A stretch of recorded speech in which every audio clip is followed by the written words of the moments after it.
일제 강제징용 피해자들의 변호인들이 일본 도쿄에 있는 신일본 제철 본사를 방문했습니다. 우리 대법원의 판결대로 피해자들에게 배상하라는 요구를 전하기 위해서였는데 문전박대를 당했다고 합니다. 도쿄 연결합니다. 황보연 특파원. 네, 도쿄입니다. 네, 한 30분 만에 나왔다고요? 그렇습니다. 오늘 오전 10시쯤에 우리 대법원에서 최종 승소한 강제징용 피해자 4명의 변호인들이 일본 도쿄역 근처의 신일본 제철 본사를 방문했습니다.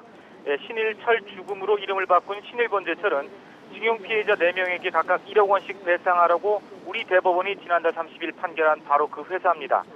오늘 방문에는 임재성, 김세은 변호사와 강제징용 피해자 보상 문제 해결을 위해서 힘써온 한국과 일본의 시민단체 관계자들도 함께했습니다. 이들은 소송 중에 고인이 된 피해자 3명의 영정사진과 고령의 생존 피해자 94살 이춘식 할아버지의 사진을 들고 회사로 들어갔습니다. 그런데 회사 측은 이들 직접 만나주지 않았습니다. 회사 측 직원은 안 나오고 하청업체인 건물 경비회사 직원이 이들을 응대한 겁니다. 하청업체 직원들은 신일본 제철 총무과에서 미리 건네받은 메모를 읽어 내려갔습니다. 1965년 한일 청구권 협정에 따라서 한국의 대법원의 판결을 받아들일 수 없다. 상당히 유감이다. 그리고 한일 간 외교 교섭 상황을 보면서 대처하겠다라는 내용이었습니다. 변호인단은 신속한 배상을 요구하는 요청서를 가지고 들어갔는데 하청업체 직원들은 이를 그냥 두고 가라고만 했습니다. 신일본 제철 측에 전달하겠다는 얘기는 끝까지 안 한 겁니다.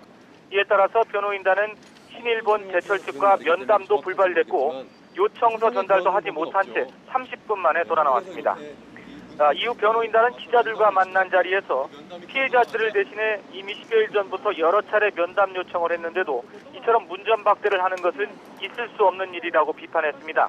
그러면서 회사 측이 배상에 대해 어떤 입장을 가지고 있는지 확실하게 확인한 만큼 통상 하는 대로 국내에 있는 신일본 제철의 재산 압류 절차에 들어갈 계획이라고 강조했습니다. 구체적으로는 신일본 제철이 국내에 가지고 있는 상당액의 주식에 대해서 우선 압류 절차를 진행할 뜻을 내비쳤습니다. 변호인단의 회사 방문에 앞서서 강제징용 문제 해결에 앞장서온 일본 시민단체 회원들은 신일본 제철 본사 앞에서 즉각 배상해야 한다는 내용을 담은 유인물을 배포했습니다. 현장에는 한국 특파원들은 물론이고 일본 취재진들까지 모두 100여 명 정도가 모여서 이번 사안에 대한 깊은 관심을 나타냈습니다. 회사 측은 그러나 일찍부터 건물 주변에 경비원들을 집중 배치해 건물 안에서의 취재는 철저히 막았습니다. 지금까지 도쿄에서 YTN 황보연입니다.